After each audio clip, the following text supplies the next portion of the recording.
Hi, everyone. Thanks for joining us on another episode of Living in Santa Barbara, where we shine a light on the remarkable people that bring vibrancy and meaning to our town. I'm your host, Kathy Henry, and today we're delighted to introduce Rene Garcia-Hernandez, the Executive Director of AMP, Arts Mentorship Program, which is a local nonprofit dedicated to dance and the therapeutic benefits of movement. Their mission is to offer guidance, mentorship, and support to young and emerging artists in Santa Barbara who might not otherwise have opportunities. Now let's meet Rene, their passionate and dedicated director. Hi, Rene. How are you today? I'm doing good. Okay, good. So we are in one of your dance studios that you guys help subsidize. Is that correct? That's correct. Yes. Yeah. So I met you maybe a few months ago. You guys were having a little fundraiser, and that was the first time I heard about AMP. Could you tell everybody what AMP is? Absolutely. So AMP is short for the Arts Mentorship Program. And what the Arts Mentorship Program is, I guess I'll speak to the heart of it. Yeah. What we believe in is that arts heal, the arts heal, and dance saves lives. And so what we do, we're a nonprofit organization that serves young emerging artists and really all emerging artists that oftentimes don't have the opportunity to pursue the arts or dance, with the opportunities to get financial support, to get some artistic mentorship or guidance. And we do that through a few programs. Yeah. So you're the new executive director. Congratulations. Yay. Yeah. Thank you. And you were just telling me your story that you were off in a whole different direction before this, right? Oh, yeah. So I am born in Mexico, in Michoacan, Mexico, and raised in Santa Barbara. I was brought at the age of 2. Okay. So the east side is home. The east side of Santa Barbara is home. And I joined the nonprofit sector when I graduated college. I went to California State University, Northridge for sociology. And I was pursuing professional dance then. And I was a professional dancer from the age of 16 through about 24, 23. Okay. You were professional since 16? I did, yes. Wow. I was traveling the States at the age of 16 through something called Color Guard, which does involve movement and dance, but also acrobats and flags and drill team kind of stuff. Yeah. Like kind of cheerleading in a way. Yeah, kind of, sort of. I don't know, but some people may call it that. Okay. But yes, so in the nonprofit sector, I had just graduated with my master's degree, and an organization I was working for had sunsetted, and I was like, you know what? Maybe it's time to rest and pursue something else, or take a break and really question, how do I fulfill my life and in its essence of what I want to do. Mm-hmm. And so I was on my way. Well, where were you living at the time? I was living here in Santa Barbara. Okay, so you're living here, but you're a professional dancer. But dancing and doing the thing. And so I was on my way to San Inez to be a bar back, just to socialize with people, give people a good time. At what place? It was a private party company. So just small connection, from friends and family. So I was going to completely go do that. And the next thing you know, Arts Mentorship Program comes knocking on my door and saying, hey, we're looking for an executive director. People in the area have been saying you would be a great fit because of your art background, because of your dance background, because of your music background. You really are this whole artistic creative person. So would you consider? And next thing you know, here I am, executive director. You're like, okay. So I guess I'm not going to be bar backing in San Inez. That is so funny. It's quite a different title, isn't it? Oh, very, very different career path for sure. But how did you get involved in dance? Because that's a great story. Oh, that's the question. Yeah. That's the money question and the heart question. I actually was at age 15, I was deeply depressed, and because of my cultural background, that wasn't a thing. And I was really going through it. I unfortunately almost committed suicide. Oh, wow. And was in a really dark hole at age 15. Wait, were you dancing at age 15? I wasn't dancing. Okay. At that time, I was just a normal 15-year-old doing nothing. Trying just to fit in high school and everything. Exactly. Yeah. It gets kind of difficult starting middle school, I think. Oh, it's so hard. Friends start acting differently, and suddenly you're aware of cliques and all the things, right? It's like society. Yeah. Like, these are the norms. These are the things you should do. And so I found I always say dance found me. Dance found me in the form of color guard, of this profession that I ended up really launching my dance career. And my coach, Timothy Wyckoff, a resident of Oxnard, this big biker dude that loved color guard. And when he spoke, really? he was just like, oh my God. A biker dude? So cool. Okay. This biker dude that's like super flamboyant and gay and so awesome. And he saw me moving and was like, you're a dancer. You need to do color guard. We need a boy in color guard. Like, come do this. And so that's really what launched it. And then he saw me even move more, and he's like, have you had dance training? You have beautiful lines. You just move so fluidly. Like, you're a storyteller. And that's when he really co-conspired for me and really auditioned me for this group, this all-male group in Madison, Wisconsin. They're in Wisconsin? Yes, this was a professional group. They're called the Madison Scouts that tour during the summer for drum corps, which is marching band on steroids, if you will. And next thing you know, I'm on a plane at age 15 to be a professional drum corps color guard person, dancer. That is so fun. Yeah, traveling the States. And that's really what launched my dance career. I mean, they all said, all my coaches were like, it doesn't matter if you don't have the ballet training since 3. Yeah. You're a mover. You do these things. You're talented. So that's when I ended up saying, okay, let's test this. Let's do this. Let's test it out and see where it takes me. And next thing you know, I'm doing music videos, taking dance classes 8 hours a day, and full circle now with AMP, coming back to serve the community in ways in which it didn't serve me then. And what I mean by that is, for me, when I took ballet seriously, I was always picking up cans and bottles at night, like from 8 p.m. to 10 p.m. Wow. I would walk around, to pay my ballet classes because they were so expensive. Wow. Yeah.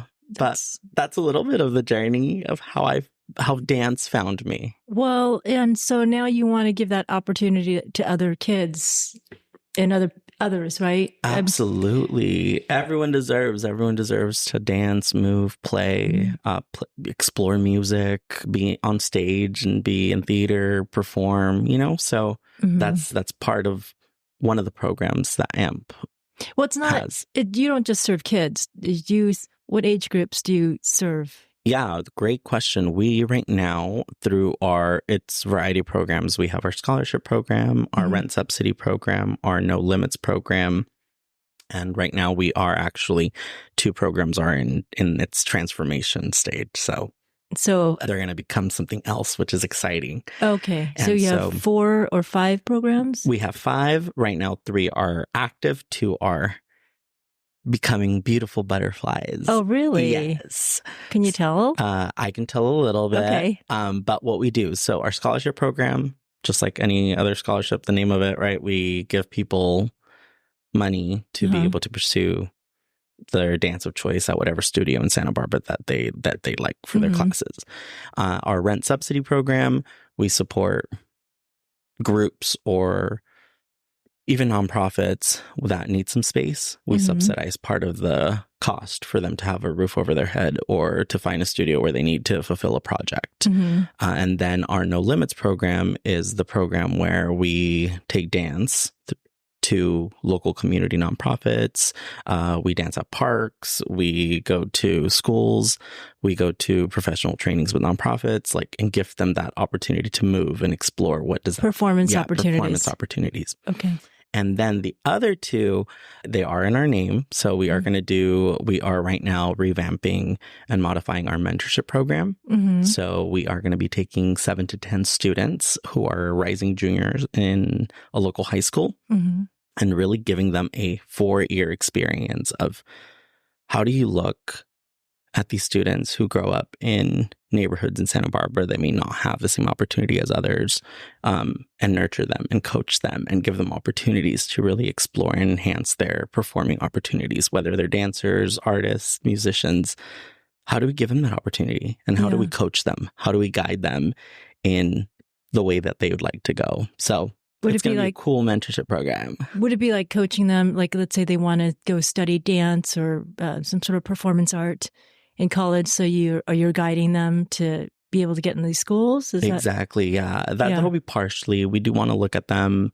Right now, the students that we're talking with, they do come from very diverse cultural backgrounds. Mm-hmm. And so some of these cultures don't necessarily think they should pursue higher education. Okay. So yeah, one is informing them for them to make that choice, but also looking at maybe they are dancers and they're also wanting to be an engineer. Then great. How do we pair them with a coach or a mentor that is an engineer that may look and sound like them and share story and time, right? And say, okay, with the knowledge I have now, what do I want to do? How do I want to move in this world? So it could be professional dance or it could be other. Yeah. How do you find these people to be mentors, and how do you find the students? How do they find out about AMP?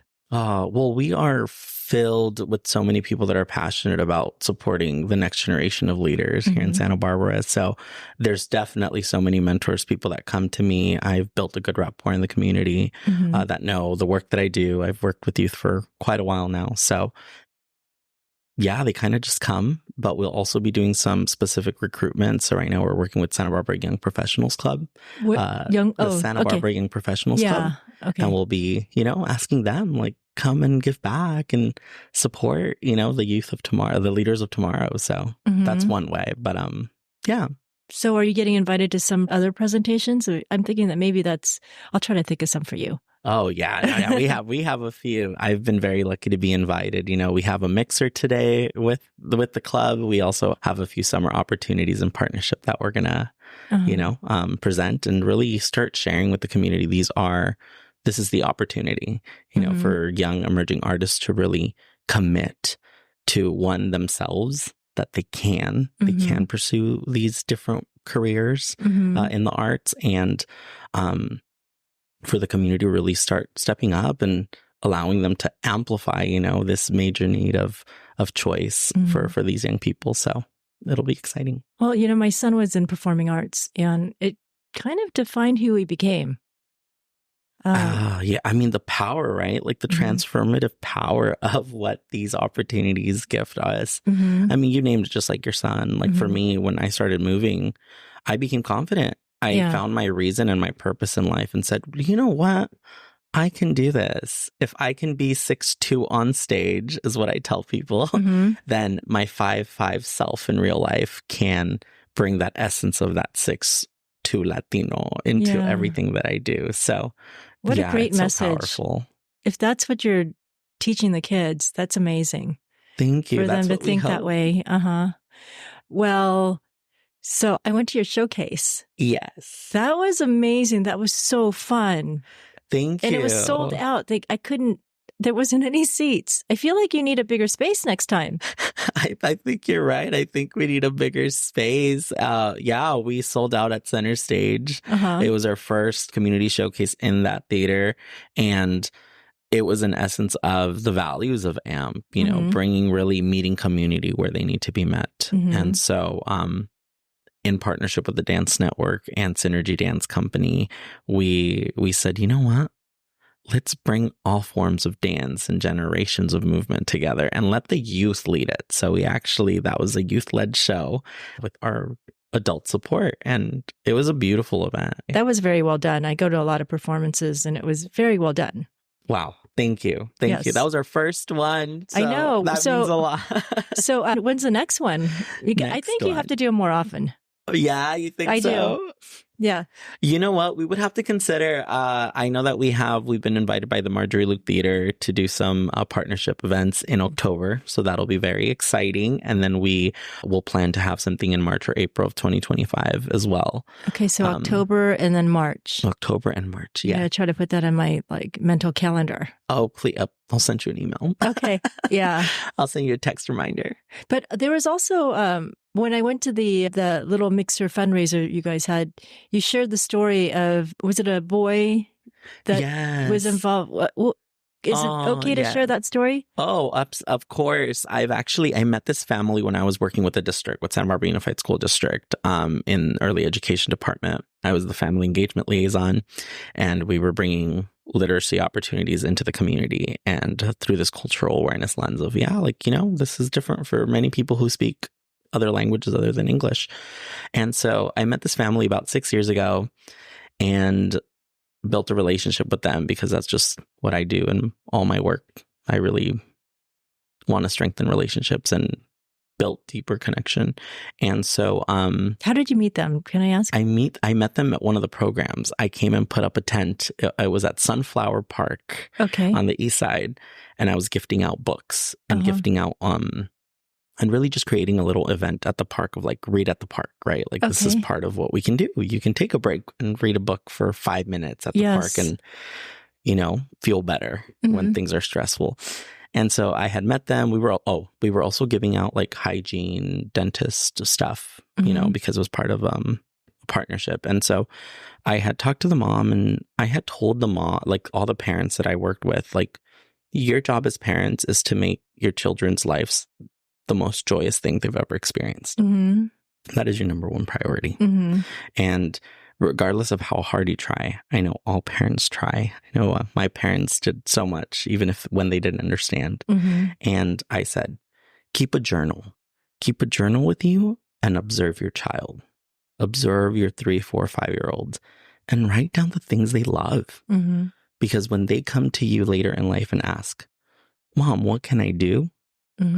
You'll be able to go look back and say, well, you always enjoyed dancing and moving in the living room when I had music on, or you always enjoyed drawing on the walls whenever we got new markers and crayons, And those are the true essence and passions of people that often get lost when we're, and doing the thing in society. And so the mom had reached out when she learned through Facebook that I had become the executive director of the Arts Mentorship Program.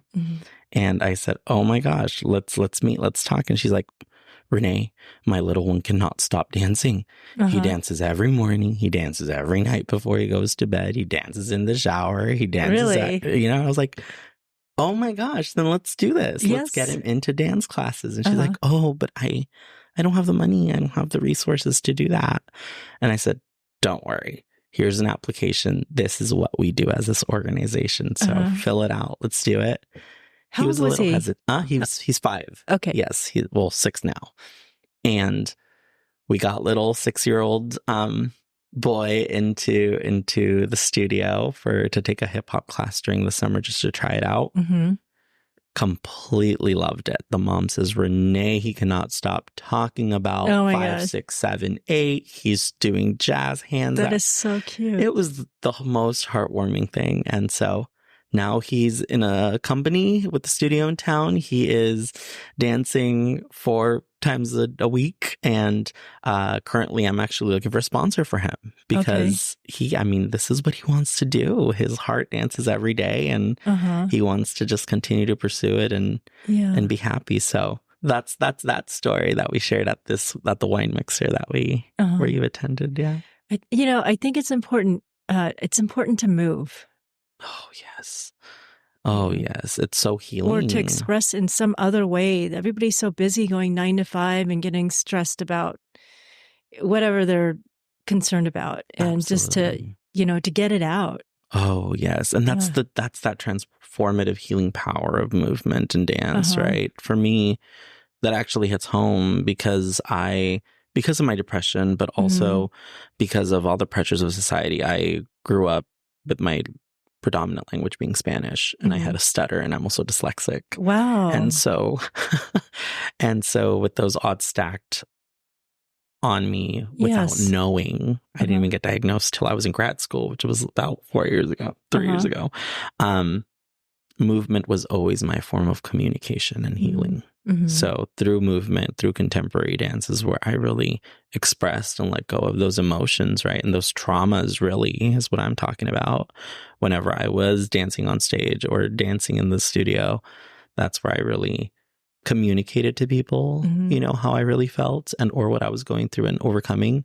And it was also letting go and shedding, this darkness and moving forward and stepping out of the shadows to my light and my shine and my power and moving forward to become the executive director and, and leader that I am in the community now. So it's so powerful what movement can do. Yeah. I mean, it also combines sound. Dances combine sound and movement. Those are both healing powers, right? Absolutely. I mean, just like when people say, like, when you connect movement, sound, and all the other things that come into this type of production or performance, if you will, it's, to me, the way it speaks to me is intersectionality. I mean, we have all these identities. We have all these things that make us who we are. And when movement and sound come together, these two different life forms and communication styles and skills and talents come together, the power of and the emotion that they create together is so profound. And to me, with intersectionality, that's what people do. When two people or more of different backgrounds and realities and experiences come together in solidarity and unite, that's where the real magic happens. And I think that's what we saw at that student showcase. What's the common language that we all have? Because we can all speak it. Oh, yes. We can speak it. We understand it. We feel it. And we can do it, even when we don't think we can. Yeah, it breaks down so many walls. It breaks down the walls you have inside, and it breaks down cultural walls. It breaks down socioeconomic walls and demographic walls. It breaks down a lot of walls. Oh, yes. So it's to support dance, performing arts, movement, and music, and all that. I mean, I see it. And that's why it was kind of an eye-opener when my son got into performing arts. But now I have a different perspective on life, actually, through performing arts and appreciating it. Oh, that's a beautiful relationship we have. Yeah. So how do people find you? And also, let's go back, actually. You guys are in the process of growing. So what needs do you guys have? If somebody were wanting to reach out and help, like, what are your top 3 asks? Give me money. No, our 3 big asks. I mean, the scholarship program has grown tremendously in my 1 year and a half with the organization. We currently were just working with 1 studio, and we now have expanded to working with 4 studios in the community. How many kids are in the scholarship program last year? Yeah, last year we gave 89 scholarships total, and right now we have surpassed that number because of the extension of studios that we're working with, and we're at about 110. Okay. And we have a wait list of about 120 students that are still waiting. They want to get they want to get into the classes. They want to, explore that. So our scholarship program is our number 1 need. We need money to be able to, get the students into the studio so that they don't have to do what little Rene did and pick up cans and bottles and recycle them, to pay for my ballet classes. So how much is it? How much does each child get in their scholarship? Can I ask that? Yeah, you can ask that. We do follow the LMI, the low to moderate income state requirements. So it all depends on family size, family income, and other needs. We do want to look at it. We do at AMP look at it through an equitable lens. So we do see that sometimes there's folks with 4 children that do make maybe $110,000, and they're like, hey, Rene, we need support, and we'll be like, okay, well, please apply, and we'll have our our team and our committee that reviews the scholarships go through the process, and we'll get back to you. So people oftentimes get 10% to 50% scholarship. Okay. Although my goal would be one day to be able to give full rides. If we're able to give full rides, that allows them to really, be completely present in this opportunity of dance.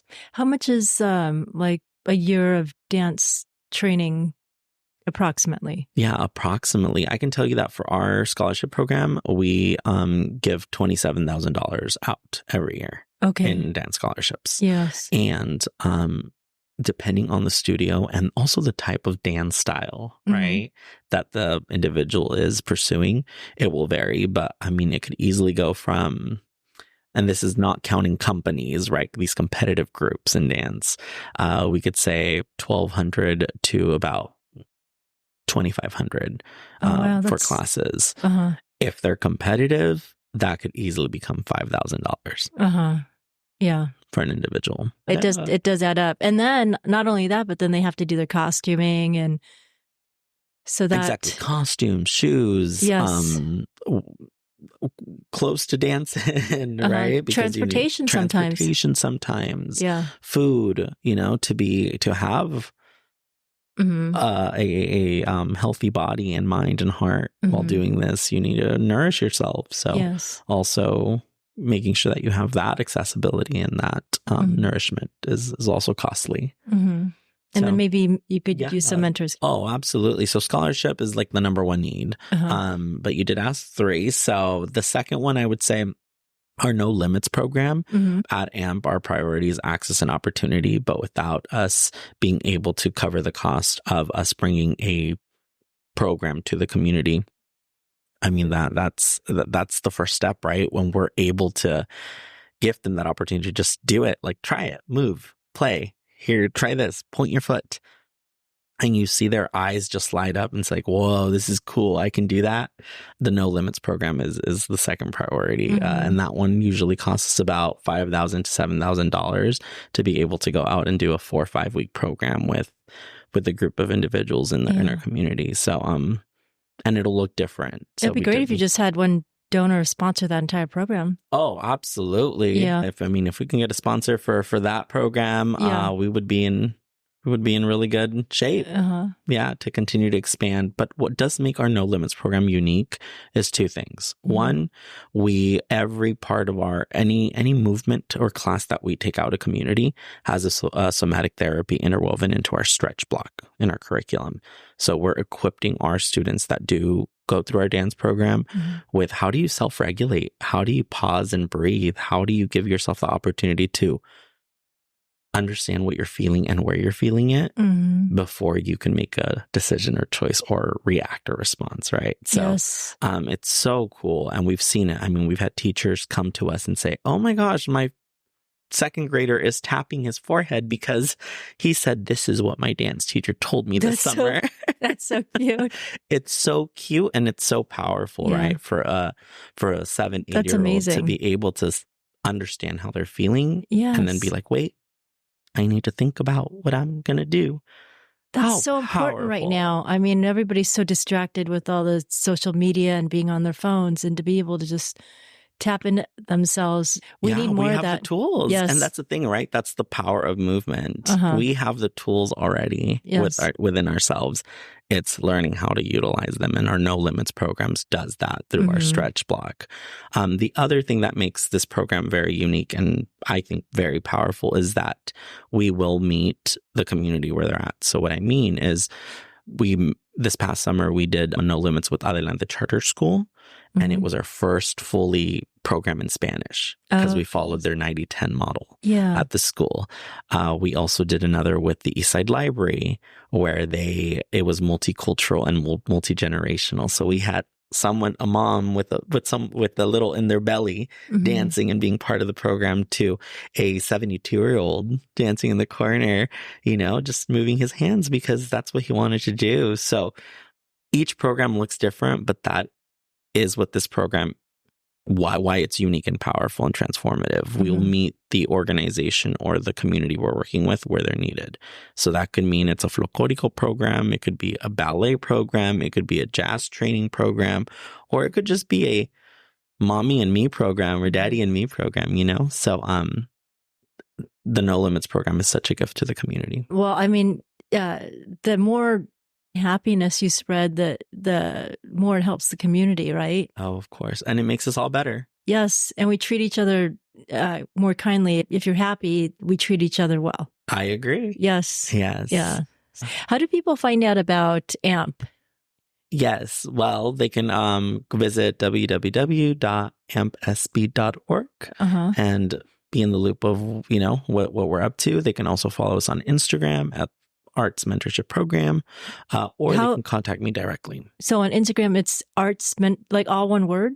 Yeah, all one word. Okay. @ Arts Mentorship Program. Okay, got it. Okay. Mhm. And then they can find out about the next showcase. I highly recommend everybody attend. I think you're going to have to rent out the Libero or something. Oh, that would be, you know what? We're going to manifest that. That'll be our 3 to 5 year plan. Yes. There you go. Okay.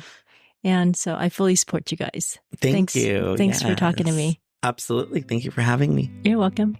Yay. Thank you once again for listening. To learn more about AMP, Arts Mentorship Program, or donate, please go to ampsb.org. That's ampsb.org. We hope you enjoyed listening to this episode, and if so, please share it with your friends and family and give it a 5-star rating. And follow me on Instagram at Living in Santa Barbara. Stay tuned for the next episode, where I'll connect you with more incredible people that make Santa Barbara a wonderful community.